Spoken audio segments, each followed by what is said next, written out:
امریکی صدر Donald Trump کا کینیڈا میں G7 سربراہی اجلاس میں شرکت مختصر کر کے وطن واپسی کا فیصلہ۔ خبر ایجنسی کے مطابق ڈونلڈ ٹرمپ نے نیشنل سیکیورٹی کونسل کا اہم اجلاس طلب کر لیا۔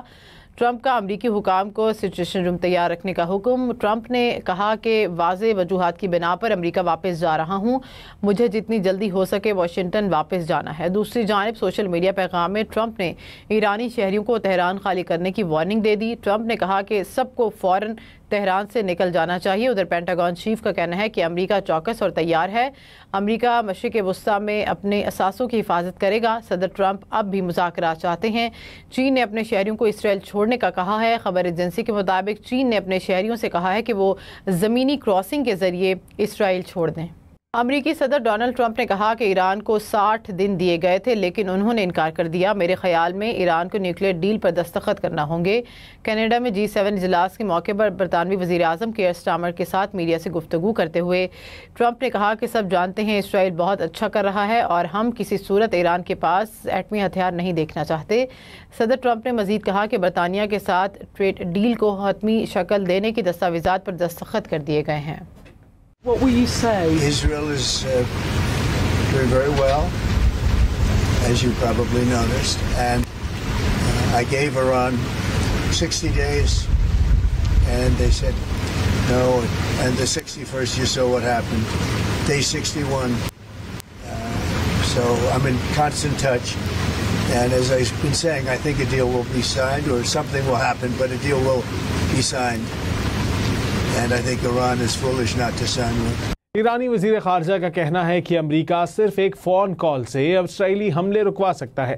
اگر صدر ٹرمپ واقعی سفارتکاری میں سنجیدہ ہیں اور جنگ کا خاتمہ چاہتے ہیں تو ان کے اگلے اقدامات نہایت اہم ہوں گے۔ عباس عراقچی نے کہا کہ امریکہ کی ایک کال اسرائیلی وزیر اعظم نیتن یاہو کو خاموش کر سکتی ہے اور یہی قدم سفارتکاری کی راہ ہموار کرے گا۔ ایرانی وزیر خارجہ نے واضح کیا کہ جب تک ایران پر حملے بند نہیں ہوتے ایرانی افواج اسرائیل پر شدید جوابی کارروائی۔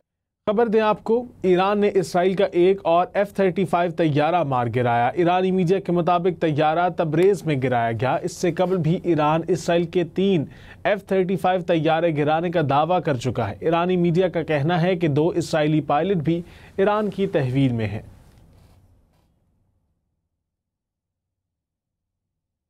ایران نے اقوام متحدہ کی سلامتی کونسل کو خط لکھ دیا، کہا ایران صرف اپنے دفاع میں حملے کر رہا ہے۔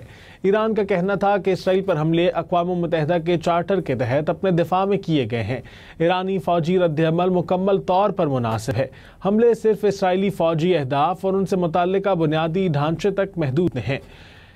ایرانی میڈیا کے مطابق ایران نے پیغام میں واضح کیا ہے کہ اگر اسرائیل کے حملوں میں کوئی تیسرا ملک تعاون کرتا ہے تو اس کے نتائج میں برابر کا شریک ہوگا۔ پیپلز پارٹی کی رہنما شیری رحمان کا کہنا ہے کہ اسرائیل جارحانہ اور بے قابو ہے اور پورے خطے کا پولیس مین بنانا چاہتا ہے۔ ایران کا رد عمل بھی سب دیکھ رہے ہیں۔ ایران نے اسرائیل کو کرارا جواب دیا اور دے بھی رہا ہے۔ نیتن یاہو اور نریندر مودی کے نظریات ایک ہی ہیں۔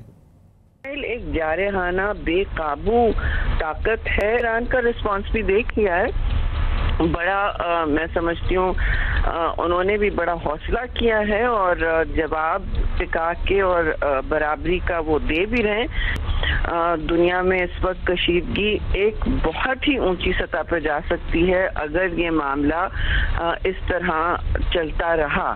پریزیڈنٹ ٹرمپ کی ایک ان کی انکلینیشن رہتی ہے، آپ نے دیکھا ہے وہ بار بار کہہ رہے ہیں کہ میں ہر جگہ امن کروا کے رہوں گا، مجھے کریڈٹ نہیں ملتا لیکن میں کرواتا رہتا ہوں۔